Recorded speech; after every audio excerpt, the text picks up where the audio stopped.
Well, joining me live now is Wendy Cutler, former Acting Deputy U.S. Trade Representative and the Vice President at the Asia Society Policy Institute. Welcome to you, Wendy. Good to have you back with us. So China has responded with tariffs of its own on all U.S. products. How do you see this playing out? Well, look, China responded rapidly and forcefully, and it did not just limit its response to the U.S. tariffs with its own tariffs. It also implemented a number of actions against U.S. companies, imposed export restrictions on critical minerals, and initiated an anti-dumping investigation against a U.S. medical equipment supplier. And so I think China's sending a very strong message that it has the tools in place to respond, and it's more than prepared to do so. So, Wendy, do you think this is a case of who blinks first? Do you see Beijing making some kind of concessions that could placate the Trump administration? At this point, no. I think what we need to watch is what will be President Trump's reaction. Remember, during his first term, when China responded in kind, Trump responded by further escalating and increasing tariffs.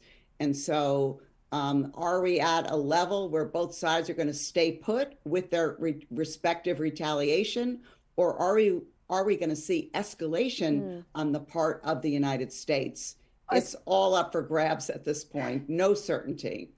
And one of the big questions, of course, is what does this mean for the consumer, including consumers here in the United States? We know that America is a market, is pretty much hooked on things like electronics, for example, made in China. So in the short term, what do you think this means for the average consumer? I think the average American consumer needs to be prepared for paying a lot more for everything they buy at the retail stores and the supermarkets, as well as finished products like autos, because remember, we have a lot of industrial consumers in the United States that need inputs and parts from China and elsewhere from Asia and around the world. And as those inputs get more expensive, they're going to have to pass some of these costs on to the U.S. consumer. I want to look a little bit more longer term, because the argument from the Trump administration essentially has been that these tariffs are a cure for a sick patient, that eventually this will pay off.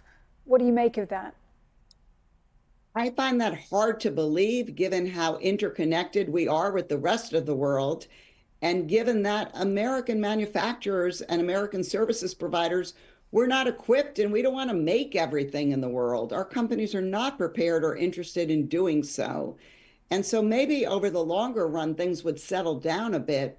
But right now, I think everyone needs to get their seatbelts fastened and be ready for a rough ride. Because even though this current week sounded pretty rough, I think next week we're going to see more responses from our trading partners all around the world. And some may come to the United States to negotiate, but I think others are going to be taking retaliatory measures as well.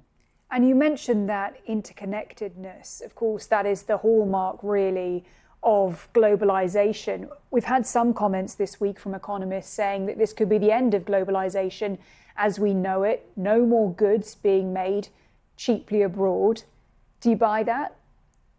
I'm very skeptical. Even with China now, we have $600 billion worth of trade after the Trump 1.0 and the Biden administration, where both sides tried to decouple from each other. So I think whether we like it or not, we're stuck with each other. The question is like, how much turmoil are we going to have now, and what will be the landing zone? But I think we'll see a new type of globalization. It's not going to go away completely, but it's going to be reshaped, no doubt about that. And so, Wendy, I am also curious. Of course, you have served in a leadership role in the U.S. Trade Department. What do you think trade insiders in the administration right now will be making of these latest moves from President Trump? Well, look, I think that the trade professionals in our various agencies are going to be working hard to try and get to the negotiating table with important countries around the world and trying to forge new agreements or new accommodations that will help ward off some of these tariffs. But again, it's unclear what Trump's end game is. And if the end game on tariffs is raising revenues this time, as well as providing negotiating leverage, these are two objectives that are running across purposes. So it's unclear, given that we don't know what the end game on tariffs really is at this point. It will become clearer in the weeks ahead. Wendy Cutler, former Acting Deputy U.S. Trade Representative, really good to have your take. Thanks for being with us. Thank you.